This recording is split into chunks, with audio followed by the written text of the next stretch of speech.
Soal 1. Fenomena otonomi khusus muncul pasca amandemen UUD 45 yang kedua, yaitu amandemen yang disahkan pada 18 Agustus tahun 2000. Pasal 18 UUD 45 menjadi pasal 18, 18A, dan 18B. Pasal 18B ayat 1 UUD 45 secara eksplisit menyatakan bahwa negara mengakui dan menghormati satuan-satuan pemerintahan daerah yang bersifat khusus atau bersifat istimewa yang diatur dengan undang-undang. Fenomena otonomi khusus ini selaras dengan pengamalan dari sila Pancasila, khususnya pada sila A. Kemanusiaan yang adil beradab, B. Persatuan Indonesia, C. Ketuhanan Maha Esa, D. Keadilan sosial bagi seluruh Indonesia, atau E. Kerakyatan yang dipimpin oleh hikmat kebijaksanaan dalam permusyawaratan perwakilan. Baik, langsung aja kita bahas teman-teman. Buat yang masih belum dapat jawabannya, silahkan di-pause dulu ya. Oke, di sini kata-katanya adalah tentang amandemen UUD 45 yang kedua, tentang pasal 18 ya, yang isinya negara mengakui menghormati tentang Pemda yang bersifat khusus atau istimewa. Jadi ada perlakuan istimewa ya. Kira-kira fenomena ini, kekhususan ini itu selaras dengan sila keberapa sih? Kalau sila pertama sudah jelas bukan ya kan. Nah, untuk bisa menjawabnya, kita perlu tahu dulu tentang otonomi khusus. Apa sih tujuannya? Ya, tujuannya adalah untuk meningkatkan taraf hidup, kemakmuran, kesejahteraan masyarakat, mewujudkan keadilan penerimaan hasil sumber daya alam, penegakan hak asasi manusia, serta penerapan tata kelola pemerintahan yang baik. Untuk otonomi khusus atau Otsus itu ada di Provinsi Papua, diatur dari Undang-Undang Nomor 21 Tahun 2001 yang telah diubah terakhir pada Undang-Undang Nomor 2 Tahun 2001.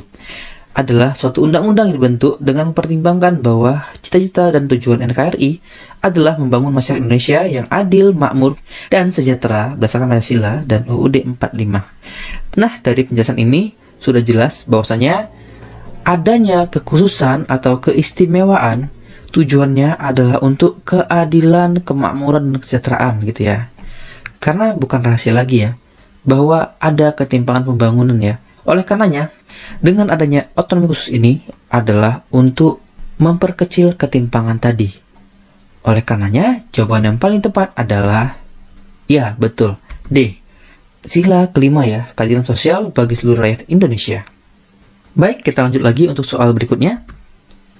Soal 2. Pekan depan, Pak Andi berencana untuk memancing bersama teman-temannya. Namun, karena jadwalnya bentrok dengan undangan kegiatan gotong royong RT, Pak Andi memutuskan nggak jadi ikut mancing karena lebih memilih ikut serta dalam kegiatan tersebut. Keputusan yang Pak Andi ambil merupakan salah satu cerminan dari nilai-nilai Pancasila, terutama sila A pertama, B kedua, C ketiga, D keempat, atau E kelima. Langsung aja kita bahas teman-teman. Di sini adalah Pak Andi yang memutuskan untuk tidak jadi pergi memancing karena memilih ikut gotong royong. Kalau kita lihat lagi soal ini, Pak Andi itu lebih memilih kegiatan gotong royong atau kepentingan bersama dibanding kepentingan pribadi ataupun golongan. Sehingga sikap Pak Andi ini sesuai dengan nilai-nilai Pancasila, terutama sila, ya sudah jelas sila ketiga, betul, C, sila ketiga. Sikap Pak Andi yang lebih mengutamakan kepentingan bersama dibanding kepentingan pribadi ataupun golongan merupakan cerminan dari sila ketiga Pancasila pada butir pertama, yaitu mampu menempatkan persatuan, kesatuan, serta kepentingan dan keselamatan bangsa dan negara sebagai kepentingan bersama di atas kepentingan pribadi dan golongan. Baik, kita lanjut lagi untuk soal berikutnya. Soal 3. Manakah pernyataan di bawah ini yang sesuai dengan ketentuan pasal 26 ayat 1 UUD 45? A. Warga negara Indonesia merupakan seluruh orang yang menempati wilayah Indonesia. B. Setiap orang asing yang menempati wilayah Indonesia adalah warga negara Indonesia. C. Penduduk Indonesia meliputi orang Indonesia asli dan orang asing yang disahkan undang-undang. D. Orang asing yang telah disahkan oleh undang-undang merupakan warga negara Indonesia. Atau E. Orang asing yang bertempat tinggal di Indonesia merupakan penduduk Indonesia. Baik, langsung aja kita bahas. Pasal 26 ini berbicara tentang warga negara dan penduduk. Lebih lengkapnya, agar kita bisa menjawabnya, kita harus paham dulu apa isi pasal 26 ini. Ya, di sini pasal 26 yang pertama ayat 1 adalah yang menjadi warga negara adalah orang-orang bangsa Indonesia asli dan orang-orang bangsa lain yang disahkan dengan undang-undang sebagai warga negara. Yang ayat 2, penduduk adalah warga negara Indonesia dan orang asing yang bertempat tinggal di Indonesia. Ayat 3-nya, hal-hal mengenai warga negara dan penduduk diatur dengan undang-undang. Di soal yang tanyakan adalah pasal 26 ayat 1. Jadi kita fokus tentang warga negara. Warga negara adalah bangsa Indonesia asli dan bangsa lain yang disahkan oleh undang-undang sebagai warga negara. Yang A, warga negara Indonesia merupakan seluruh orang yang menempati wilayah Indonesia. Berarti salah. Kenapa? Karena seluruh orang itu belum tentu disahkan oleh undang-undang. B, setiap orang asing yang menempati wilayah Indonesia adalah warga negara. Bukan juga. C, penduduk Indonesia meliputi orang Indonesia asli ditambah orang asing yang disahkan oleh undang-undang.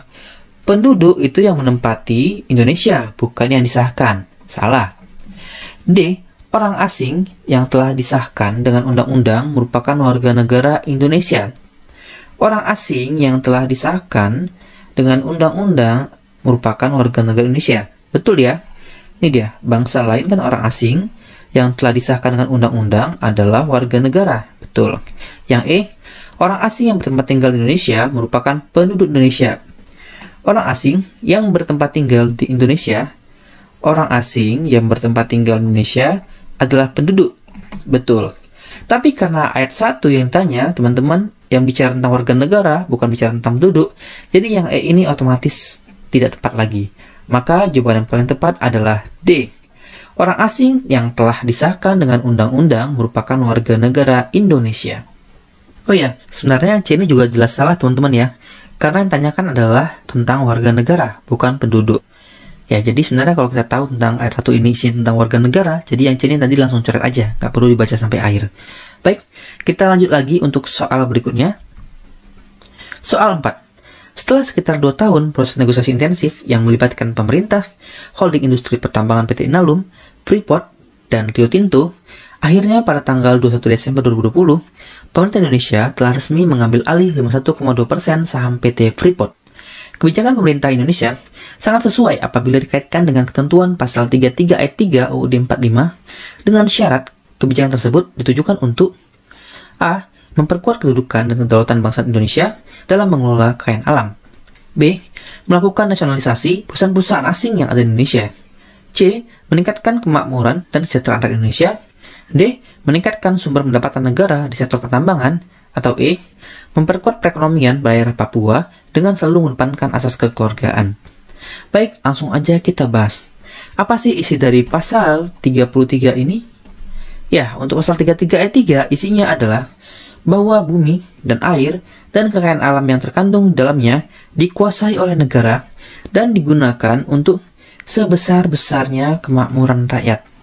Ya, maka dari sini sudah bisa kita tentukan ya, jawaban yang paling tepat sesuai dengan isi dari pasal 33 ayat 3 ini adalah ya, C. Meningkatkan kemakmuran dan kesejahteraan rakyat Indonesia.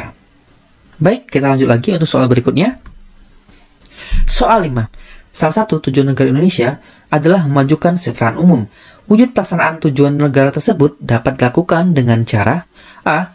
Pemerintah memberikan kredit usaha ringan kepada kelompok UMKM. B. Polisi menjaga ketertiban lalu lintas. C. Tersedianya beragam beasiswa yang difasilitasi penuh oleh negara. D. Indonesia mengirimkan pasukan Garuda ke Yordania. Atau E. Keikutsertaan warga negara dalam usaha bela negara. Baiklah, langsung aja kita jawab teman-teman. Di sini ada berbicara tentang tujuan negara Indonesia. Apa sih tujuan dari Indonesia? Ya, kita bisa lihat pada pembukaan UUD 45 alinea keempat, yaitu tujuannya adalah untuk melindungi, mensejahterakan, mencerdaskan, dan juga menjaga ketertiban dunia. Nah, jadi kalau kita lihat di soal, opsi A ini berarti tujuannya adalah untuk kesejahteraan. Yang B ini adalah melindungi. Yang C adalah untuk mencerdaskan. Yang D tujuannya adalah untuk ketertiban dunia. Yang E juga untuk melindungi. Ya, jadi sudah jelas, karena yang ditanyakan adalah kesejahteraan, maka jawabannya adalah A. Pemerintah memberikan kredit usaha ringan kepada kelompok UMKM. Baik, kita lanjut lagi teman-teman. Soal 6. Inti pokok pikiran keempat pembukaan UUD 45 adalah negara berdasarkan atas ketuhanan yang Maha Esa menurut dasar kemanusiaan yang adil dan beradab. Pokok pikiran tersebut mengandung konsekuensi A. Warga negara yang tidak mematuhi ibadah wajib agamanya akan dikenakan sanksi hukum. B. Warga negara diwajibkan memeluk agama dan menjalankan ajarannya dengan baik. C. Pemerintah akan menjadikan satu agama menjadi agama wajib bagi warga negara. D. Masyarakat Indonesia wajib berkontribusi kepada negara sesuai dengan ajaran agama dan kepercayaan masing-masing. Atau E. Negara Indonesia didirikan atas ajaran agama tertentu. Baik, langsung aja kita bahas. Nah, di sini sebenarnya soal ini cukup kontras ya, antara jawaban yang benar dengan yang kurang tepat. Ya, warga negara yang tidak mematuhi ibadah maka dikenakan sanksi oleh hukum. Jelas salah. Warga negara wajib untuk memeluk agama dan menjalankan ajaran dengan baik. Jelas betul. Yang C, pemerintah akan menjadikan satu agama. Sudah jelas salah. D, masyarakat Indonesia wajib berkontribusi kepada negara. Betul. Sampai sini. Sampai sini sepertinya kurang tepat lagi. Yang E, negara Indonesia didirikan atas ajaran agama tertentu. Sudah jelas salah. Maka untuk jawaban ini sudah jelas adalah B. Warga negara wajib memeluk agama dan menjalankan ajarannya dengan baik. Ya, ini sebenarnya bisa kita lihat ya, tentang pokok pikiran dari UUD 45. Itu ada di penjelasan UUD Negara Indonesia, yaitu ada 4 pokok pikirannya. Ya, pokok pikiran pembukaan UUD 45. Yang pertama tentang negara yang melindungi segenap manusia Indonesia dan seluruh tempat dari Indonesia, dan dengan berdasar atas persatuan dengan mewujudkan keadilan sosial bagi seluruh Indonesia. Pokok pikiran kedua, negara Indonesia hendak mewujudkan keadilan sosial bagi seluruh rakyat. Yang ketiga adalah negara berkedaulatan rakyat berdasar atas kerakyatan dan kemusyawaratan perwakilan. Yang keempat adalah negara berdasar atas ketuhanan yang Maha Esa menurut dasar kemanusiaan yang adil dan beradab. Jadi, misalnya teman-teman jumpa soal yang menyatakan kalau apa sih pokok pikiran ketiga gitu ya. Ketiga berarti tentang sila keempat nih, kedaulatan rakyat ya. Kalau tentang kedua berarti tentang sila kelima. Kalau pertama berarti tentang sila ketiga dan juga ada arah kepada sila kelima. Kalau yang keempat tadi sudah jelas tentang sila pertama dan sila kedua. Baik, kita lanjut lagi untuk soal berikutnya. Soal 7. Indonesia menjadi salah satu negara yang berinisiatif mengupayakan penyelenggaraan KTT khusus ASEAN dan KTT khusus ASEAN Plus 3 terkait COVID-19 melalui video conference pada tahun 2020 lalu. Menteri Luar Negeri RI menyebutkan bahwa kita tidak bisa menunda KTT tersebut di situasi dunia dan kawasan kita yang sedang berjuang menghadapi COVID-19. Sehingga KTT khusus ini sangat strategis untuk satukan langkah lawan COVID-19. Sumber kemenlu.go.id. Peran Indonesia dalam pelaksanaan KTT di atas merupakan perwujudan dari sila Pancasila, khususnya sila yang dilambangkan dengan A. Padiran kapas, B. Rantai emas, C. Perisai, D. Kepala banteng, atau E. Pohon beringin. Ya, langsung aja kita bahas. Di soal ini, itu berkaitan dengan KTT, teman-teman ya. Konferensi tingkat tinggi, kerjasama Indonesia dengan negara lain. Buat teman-teman yang sudah paham tentang butir-butir sila, sudah jelas ya, bekerjasama dengan bangsa lain itu adalah sila kedua, betul. Yang dilambangkan dengan B, rantai emas. Untuk yang pertama itu bintang, yang kedua rantai emas, yang ketiga pohon beringin, keempat kepala banteng, yang kelima padi dan kapas. Pelaksanaan KTT merupakan perwujudan dari sila kedua Pancasila, yang dilambangkan dengan rantai emas, khususnya pada butir mengembangkan sikap hormat menghormati dan bekerja sama dengan bangsa lain. Oke, untuk ini cukup jelas ya. Kita lanjut lagi untuk soal berikutnya. Soal 8. Bhinneka Tunggal Ika menjadi semboyan negara Indonesia. Semboyan ini menggambarkan persatuan dan kesatuan bangsa Indonesia yang terdiri dari berbagai suku, agama, ras, dan budaya. Sehingga Bhinneka Tunggal Ika memiliki peran penting dalam memperkokoh kedudukannya NKRI. Berikut ini yang merupakan contoh sikap yang mengedepankan Bhinneka Tunggal Ika adalah A. Mengikuti jalur musyawarah sesuai pendirian masing-masing individu. B. Membiarkan tiap kubu menyuarakan semua pendapatnya. C. menyaring setiap masukan dalam musyawarah agar sesuai dengan pendapat Anda. D. Meyakinkan teman-teman untuk saling mempertahankan pendapat. Atau E. Mengutamakan sikap inklusif dalam setiap musyawarah. Baik, langsung aja kita jawab teman-teman. Opsi A ini sudah jelas salah ya. Kita coret aja. Opsi B, membiarkan menyuarakan pendapatnya. Ya, berarti ini ada unsur-unsur kebebasan berpendapat ya, atau kita terbuka dengan pendapat. Jadi tahan dulu. Yang C, menyaring setiap masukan. Betul, agar sesuai dengan pendapat Anda. Sudah jelas salah. Yang D, meyakinkan teman-teman untuk saling mempertahankan. Berarti yang D ini kurang tepat juga. Yang E, mengutamakan sikap inklusif dalam setiap musyawarah. Ya, apa sih inklusif itu? Tahan dulu aja ya, karena kita kurang tahu. Jadi antara B dan E. Nah, sebelum kita memutuskan, kita coba cari tahu dulu ya tentang implementasi dari Bhinneka Tunggal Ika. Ya, untuk implementasi dari Bhinneka Tunggal Ika, itu contohnya adalah perilaku inklusif, mengakomodasi sifat pluralistik atau keberagaman, tidak mencari menang sendiri, musyawarah untuk mufakat, dilandasi rasa kasih sayang dan rela berkorban. Apa sih inklusif? Inklusif adalah istilah yang digunakan untuk menunjuk masyarakat yang memiliki sifat terbuka akan keberagaman sehingga menerima dan mudah berinteraksi dengan budaya lainnya. Masyarakat ini mempunyai sikap yang memiliki toleransi tinggi. Sementara lawan dari inklusif adalah eksklusif, yaitu pembatasan pergaulan. Jadi ini nggak sesuai ya dengan nilai-nilai Bhinneka Tunggal Ika. Kalau kita lihat, yang B ini kan ada kaitannya dengan sifat terbuka ya, dengan pendapat. Tapi yang E ini sudah lebih tepat lagi. Sehingga untuk soal ini, jawaban yang paling tepat adalah yang E, mengutamakan sikap inklusif dalam setiap musyawarah. Baik, kita lanjut lagi untuk soal berikutnya. Soal 9. Kebinekaan merupakan realitas bangsa Indonesia yang tidak dapat dipungkiri keberadaannya untuk mendorong terciptanya perdamaian dalam kehidupan berbangsa dan bernegara. Kebinekaan harus dimaknai masyarakat melalui pemahaman multikulturalisme dengan landasan kekuatan spiritualitas. Perbedaan etnis, religi, dan budaya menjadi bagian yang tidak terpisahkan dari sejarah bangsa. Oleh karena itu, dalam penetapan peraturan perundang-undangan, tidak boleh ada materi yang mendiskriminasikan kelompok-kelompok tertentu. Karena A. Menjadi tanggung jawab pemerintah untuk berlaku adil. B. Tidak boleh ada perbedaan dalam masyarakat multikulturalisme. C. Semua Bhinneka Tunggal Ika sebagai lambang negara Indonesia. D.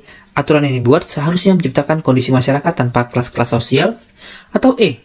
Dapat memberikan peluang untuk terjadinya perpecahan. Baiklah, langsung aja kita bahas teman-teman. Di sini, dalam penetapan peraturan undang-undang, itu nggak boleh ada diskriminasi. Kenapa? Yang A itu karena tanggung jawab pemerintah untuk adil. Iya, bisa juga, tapi saya kurang pasti dengan bahasanya. Tahan dulu aja ya. Yang B, tidak boleh ada perbedaan dalam masyarakat multikultural. Sudah jelas salah. Yang namanya multikultural ini pasti banyak perbedaan. Boleh ada perbedaannya, tetapi harus bertoleransi. Yang C, semua Bhinneka Tunggal Ika sebagai lambang negara Indonesia. Kurang pas ya. Yang D, aturan yang dibuat seharusnya menciptakan kondisi masyarakat tanpa kelas-kelas sosial. Ini kurang pas karena ini adalah paham sosialisme ya. Yang E, dapat memberikan peluang untuk jadinya perpecahan. Bisa juga ya, karena nggak boleh diskriminasi karena dengan diskriminasi itu bisa membuat perpecahan. Oke, betul. Nah, sampai sini itu ada dua jawaban lagi yang meminta eliminasi, yang A dan E. Di soal, fokusnya tentang kebinekaan. Maka, yang paling jelas mengarah kepada kebinekaan adalah, ya, opsi E ya, dapat memberikan peluang untuk terjadinya perpecahan. Baik, kita lanjut lagi untuk soal berikutnya. Soal 10. Bantuan pemikiran dari para tokoh saat proses perumusan dan penetapan UUD 45 dalam sidang BPUPKI dan PPKI merupakan sebuah semangat bagi para tokoh untuk A. Memajukan kebudayaan nasional Indonesia di tengah peradaban dunia dengan menjamin kebebasan masyarakat dalam memelihara nilai-nilai budaya. B. Mencegah perbedaan yang lebih besar dan mencari titik temu di antara perbedaan tersebut agar menghasilkan kesepakatan atau suatu integrasi. C. Bahu-membahu untuk merumuskan sebuah dasar negara yang kuat walaupun berbeda prinsip, tetapi untuk satu tujuan, yaitu kepentingan bersama. D. Menjamin perwujudan persatuan kesatuan segala aspek kehidupan nasional, baik aspek alamiah maupun aspek sosial untuk kepentingan rakyat. Atau E.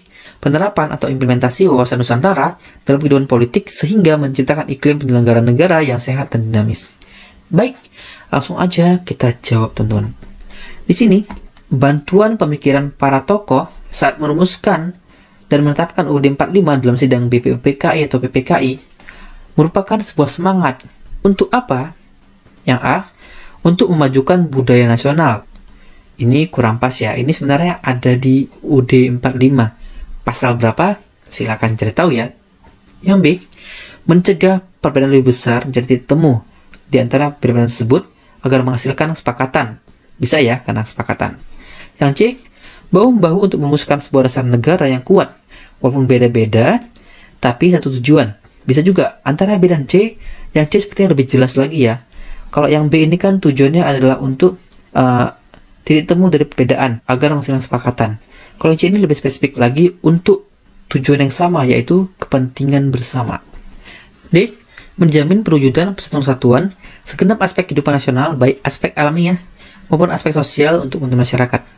Ya, yang D ini sebenarnya lebih kepada ini ya, wawasan Nusantara. Teman-teman silakan aja cari tahu tentang wawasan Nusantara yang ke dalam dan keluar. Ini adalah yang ke dalam. Ya. Yang E, penerapan atau implementasi wawasan Nusantara dalam kehidupan politik. Ya, ini juga wawasan Nusantara ya. Saya coret aja nih, kurang pas tadi, sorry. Nah, di sini antara B dan C tadi saya bilang, kalau yang C ini lebih spesifik lagi untuk kepentingan bersama. Sudah jelas ya. Tokoh ini semangat untuk merumuskan dan menetapkan UUD 45 karena untuk apa? Untuk satu tujuan, yaitu kepentingan bersama. Maka jawaban tepat adalah yang C. Bahu-membahu untuk merumuskan sebuah dasar negara yang kuat walaupun berbeda prinsip, tetapi itu satu tujuan, yaitu kepentingan bersama. Di sini BPUPKI dan PPKI merupakan badan dan penelitian persiapan kemerdekaan Indonesia yang dibentuk oleh Jepang. Kedua badan ini sengaja dibentuk untuk menarik simpati rakyat Indonesia agar mau membantu Jepang melawan sekutu. BPUPKI untuk mempelajari dan menyelidiki yang berhubungan dengan ekonomi, politik, dan tata pemerintahan, sementara PPKI untuk melanjutkan tugas BPUPKI. Tapi dalam praktiknya, BPUPKI itu fokus pada perumusan dasar negara, sementara PPKI fokus pada mengurus tatanan pemerintah Indonesia. Baik, kita lanjut lagi untuk soal berikutnya. Soal 11. Keberagaman suku bangsa dan budaya Indonesia bukanlah penghalang menuju persatuan dan kesatuan kita sebagai bangsa Indonesia. Hal tersebut dapat terpelihara terutama jika terdapat sikap A. Memberi dan menerima, B. Memberi pertolongan pada sesama, C. Gotong royong rendah hati, D. Toleransi, atau E. Memiliki integritas yang tinggi. Ya, langsung aja kita bahas teman-teman. Di sini soalnya bicara tentang keberagaman. Kemudian itu bukan merupakan penghalang untuk persatuan dan kesatuan. Itu bisa terwujud dan terpelihara terutama jika ada apa. Yang A ini bisa, yang B ini pertolongan juga bisa, yang C ini gotong royong juga bisa, yang D juga bisa, yang E juga bisa. Tapi kita lihat lagi ya, mana yang paling penting di antara yang penting. Yang A ini, memberi dan menerima ini kan enggak berkaitan langsung dengan keberagaman ya. Kalau yang B ini juga nggak berkaitan langsung dengan keberagaman. Yang C juga sama. Bisa aja gotong royong dengan sesama gitu ya, sesama suku. Kalau yang D sudah jelas nih, toleransi. Berarti ada yang berbeda-beda, tapi karena berbeda itu maka perlu toleransi. Ya, jadi ini pas nih yang D ini. Karena keberagaman, jadi butuh toleransi. Yang E juga kurang pas. Maka menurut saya, untuk jawaban ini yang paling tepat adalah D. Toleransi. Toleransi merupakan sebuah usaha untuk memberikan kesempatan atau kebebasan yang seluas-luasnya terhadap adanya perbedaan yang dimaksudkan untuk mencapai kepentingan yang sama. Apa kepentingannya?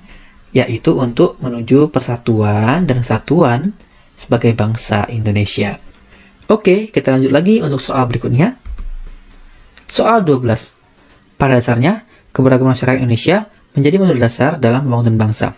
Oleh karena itu, sangat diperlukan rasa persatuan dan kesatuan yang tertanam di setiap warga negara Indonesia. Namun, dalam kenyataannya, masih ada konflik dalam masyarakat, baik secara horizontal maupun secara vertikal. Berikut ini adalah contoh yang dapat menghambat integrasi nasional, kecuali A. Menghargai heterogenitas dalam masyarakat tanpa terkecuali, B. Faktor sejarah yang dapat menimbulkan semangat kedaerahan, C. Meningkatkan sikap etnosentris dalam memajukan budaya bangsa, D. Perasaan primordialisme yang sangat kuat, Atau E, terjadinya proses-proses sosial dalam interaksi sosial yang bersifat disosiatif. Baiklah, langsung aja kita bahas teman-teman. Di soal, apa yang ditanyakan?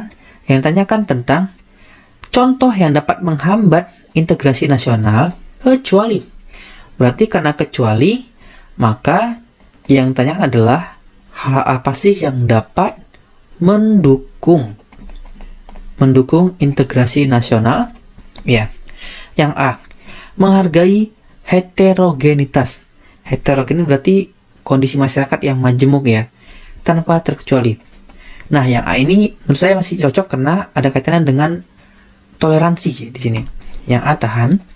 Yang B, faktor sejarah yang dapat menimbulkan semangat kedaerahan. Nah, di sini kan keberagaman, ya kan? Tapi yang B ini kedaerahan, saya kurang tepat ya. Harusnya ini sifatnya nasional ya, bukan daerah. Yang C, meningkatkan sikap etnosentris dalam memajukan kebudayaan bangsa. Nah, yang ini benar ya. Tapi yang ini salah. Apa sih etnosentris? Etnosentris itu merupakan cara pandang seseorang ya pada budaya lain dan disandingkan dengan budayanya. Jadi dia itu menganggap budaya lain itu salah ya, budaya dia itu yang benar gitulah kira-kira. Yang D, perasaan primordialisme yang sangat kuat. Nah, apa sih primordialisme? Primordialisme itu merupakan sebuah perasaan atau sikap seseorang ya, yang menjunjung tinggi tentang nilai, norma, atau aturan tentang budayanya sejak lahir. Jadi, karena ini sangat kuat, juga akan berisiko terhadap perpecahan ya, atau bahasa lainnya intoleran. Jadi, etnosentris, primordialisme ini bisa larinya kepada intoleran gitu. Ya, jadi ini kurang tepat ya, karena nggak mendukung integrasi. Integrasi artinya kan penyatuan ya. Sementara ini disintegrasi berarti. Oke, yang E, terjadinya proses-proses sosial dalam interaksi sosial yang bersifat disosiatif. Nah, apalagi disosiatif? Ini merupakan sifat yang memisah ya, memecah belah. Jadi sudah jelas kurang tepat. Maka untuk soal ini, jawaban yang paling tepat adalah opsi A, menghargai heterogenitas dalam masyarakat tanpa terkecuali. Ini contoh-contoh dari faktor yang dapat mendukung integrasi nasional. Di antaranya, faktor sejarah suatu bangsa yang dapat menimbulkan rasa nasib seperjuangan. Ya, ini yang benar ini ya. Berikutnya, ada keinginan atau hasrat untuk bersatu secara utuh, memiliki rasa cinta tanah air, rela berkorban, ada konsensus atau kesepakatan nasional yang tercermin dalam proklamasi kemerdekaan Pancasila serta UUD, penggunaan bahasa Indonesia dalam bahasa sehari-hari, dan lain-lainnya ya. Ada banyak lagi, silahkan dicari sendiri contoh-contohnya. Kemudian, yang menghambat yaitu pertama, kurangnya sikap saling menghargai. Ya, ini tidak toleran ya. Kemudian, kurangnya kesadaran diri untuk menjaga persatuan-kesatuan. Berikutnya, ada sikap tidak puas dan perasaan tidak adil terhadap ketimpangan yang ada. Kurang menghargai heterogenitas, timbulnya etnosentrisme, maksudnya budaya asing, dan lain-lainnya. Bisa dicari tahu sendiri. Baik, langsung aja kita bahas soal berikutnya. Soal 13. Sebagai Mahapatih Kerajaan Majapahit, Gajah Mada dikenal dengan sumpahnya yang disebut Sumpah Amukti Palapa. Dalam sumpah tersebut, Gajah Mada bertekad untuk menyatukan wilayah Nusantara di bawah kekuasaan Majapahit. Pada akhirnya, Kerajaan Majapahit berhasil menyatukan pulau-pulau di Nusantara yang merupakan nama awal di Indonesia. Sebagai kaum muda, refleksi nilai Sumpah Palapa dapat ditunjukkan dengan A, semangat menjaga keutuhan bangsa dan menghindari konflik perpecahan. B, menjaga daerah perbatasan Indonesia agar tidak direbut negara lain. C, mengharumkan nama Indonesia di kancah internasional. D, mengembangkan rasa cinta tanah air dengan mempelajari sejarah Indonesia. Atau E, melawan segala bentuk rasisme dan diskriminatif dengan regulasi. Baiklah, langsung aja kita bahas teman-teman. Di soal itu bicara tentang apa? Sumpah Palapa dari Gajah Mada yang bertekad untuk menyatukan wilayah Nusantara.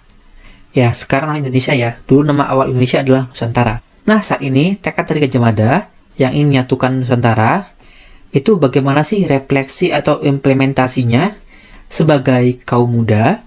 Jadi langsung aja kita lihat ya, yang nggak sesuai dengan refleksi dari kaum muda. Saya langsung lihat opsi E, teman-teman. Dengan regulasi. Ini kan perannya pemerintah, bukan kaum muda. Begitu juga yang B. Ini lebih kepada TNI ya, teman-teman. Nah, opsi A, semangat menjaga keutuhan bangsa dan menghindari konflik perpecahan. Masuk ya dengan konteks soal. Yang C, mengharumkan Indonesia di kancah internasional, ini bisa sebagai komoda, tapi nggak pas dengan konteks soal. Yang D, mengembangkan cinta tanah air dengan mempelajari sejarah Indonesia. Nah, yang D juga betul ya sebagai komoda, tapi dengan konteksnya tentang kesatuan-kesatuan kurang pas. Jadi yang paling tepat adalah yang A, semangat menjaga keutuhan bangsa dan menghindari konflik perpecahan. Baik, soal berikutnya. Soal 14. Membangun semangat persatuan-kesatuan terhadap NKRI harus terus digelorakan. Terlebih lagi letak geografis NKRI yang berbatasan dengan banyak negara tetangga sangat rentan terhadap potensi pengikisan semangat nasionalisme. Oleh karena itu, untuk menanamkan dan memupuk semangat persatuan-kesatuan dapat dilakukan dengan cara A. Mempelajari dan memahami kesenian tradisional. B. Mengakui keanekaragaman budaya daerah. C. Mengunggulkan suku bangsa sendiri. D. Mengadakan pertukaran pemuda antar daerah. Atau E. Mengembangkan kebudayaan daerah masing-masing. Nah, langsung aja kita bahas ya.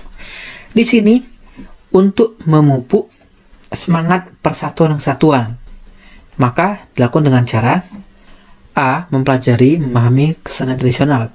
Kurang pas ya. Yang B. Mengakui keanekaragaman budaya daerah. Bisa, tapi ini karena daerah harusnya tujuannya lebih kepada sifat nasional. Kurang pas juga. Yang C. Mengunggulkan suku bangsa. Ini sudah jelas salah. Yang D. Mengadakan pertukaran pemuda antar daerah. Ini ada hubungannya dengan antar daerah. Berarti kita tahan dulu ya. Yang E. Mengembangkan kebudayaan daerah masing-masing. Nah, yang E ini juga masih budaya sendiri-sendiri. Berarti sebenarnya kurang pas juga. Nah, dari hasil eliminasi, itu tersisa hanya opsi D aja. Sebenarnya apa sih pertukaran pemuda antar daerah? Nah, buat yang belum tahu, itu merupakan kegiatan yang bertujuan untuk menanamkan rasa kebangsaan, serta mempererat kerjasama antar pemuda untuk lebih mengenal tentang karakter budaya dan adat istiadat suatu daerah. Jadi yang D ini tujuannya adalah sering mengenal budaya antar pemuda lainnya, gitu ya. Maka sudah jelas jawabannya D. Mengadakan pertukaran pemuda antar daerah. Baik, kita lanjut lagi untuk soal terakhir, teman-teman. Soal 15. Dalam pembangunan ekonomi, pemerintah harus melandaskan Pancasila, terutama sila kelima, yaitu keadilan sosial bagi seluruh Indonesia. Dalam ekonomi kerakyatan, kebijakan ekonomi juga harus ditujukan sebesar-besarnya untuk kemampuan rakyat. Selain itu, pembangunan ekonomi harus melandaskan moralitas, kemanusiaan, dan ketuhanan. Dalam hal ini, Pancasila memiliki fungsi sebagai A. Kepribadian bangsa, B. Jiwa bangsa, C. Falsafah hidup bangsa, D. Paradigma pembangunan, atau E. Ideologi bangsa. Nah, langsung aja kita bahas, teman-teman. Di sini soalnya tentang pembangunan ekonomi, ya kan? Yang harus berlandaskan Pancasila, yaitu sila kelima. Kemudian ekonomi kerakyatan juga harus untuk kemampuan rakyat. Juga pembangunan ekonomi berdasarkan moralitas kemanusiaan. Nah, sebenarnya buat yang udah tahu, ini gampang banget jawabannya. Cari aja yang sama ya. Karena bicara pembangunan, maka jawabannya adalah yang D nih, paradigma pembangunan. Namun, agar lebih yakin, kita coba catat dulu apa sih pengertian dari masing-masing fungsi Pancasila. Nah, langsung aja kita buka fungsi-fungsi Pancasila. Di sini ada 10 fungsi Pancasila. Kita bahas dulu yang ada di soal ya. Berarti kepribadian bangsa, jiwa bangsa, falsafah hidup, paradigma pembangunan, dan ideologi bangsa. Yang A. Kepribadian bangsa. Sikap tingkah laku yang menjadi ciri khas dapat membedakan dengan bangsa lain. Kurang pas ya kan? Kemudian jiwa bangsa. Telah ada sejak zaman kerajaan. Nggak pas juga. Yang C. Falsafah hidup bangsa. Yaitu berisi norma yang diyakini paling benar dan adil. Kurang pas. Yang D. Paradigma pembangunan. Nilai luhur Pancasila dijadikan sebagai sumber nilai, kerangka pikir, orientasi dasar, sumber asas, tolak ukur, parameter, serta arah tujuan dalam melaksanakan pembangunan nasional. Ya, cocok ya. Ini kan pembangunan nasional ya, pembangunan ekonomi. Oke? Yang E, dijadikan acuan dalam mencapai cita-cita yang berkaitan dengan aktivitas kehidupan bernegara. Ya, ini tentang aktivitasnya. Jadi yang E ini juga kurang tepat. Maka untuk soal ini sudah jelas jawabannya adalah yang D, teman-teman. Paradigma pembangunan. Untuk fungsi Pancasila yang lain yaitu pertama sebagai dasar negara. Itu untuk mengatur pemerintahan dan penyelenggaraan negara sesuai dengan UUD 45. Kemudian sebagai pandangan hidup yaitu petunjuk hidup sehari-hari. Kemudian sumber dan segala hukum yaitu peraturan tidak boleh bertentangan dengan Pancasila. Kemudian perjanjian luhur, yaitu ikrar dibuat para pendiri bangsa pada saat proklamasi. Kemudian cita-cita dan tujuan, yaitu sebagai tujuan yang akan dicapai sesuai dengan isi pembukaan UUD 45. Ya, itu ya, sudah semua ya. Nah, PR teman-teman, silahkan cari tahu contoh-contoh dari masing-masing fungsi Pancasila ini. Ya,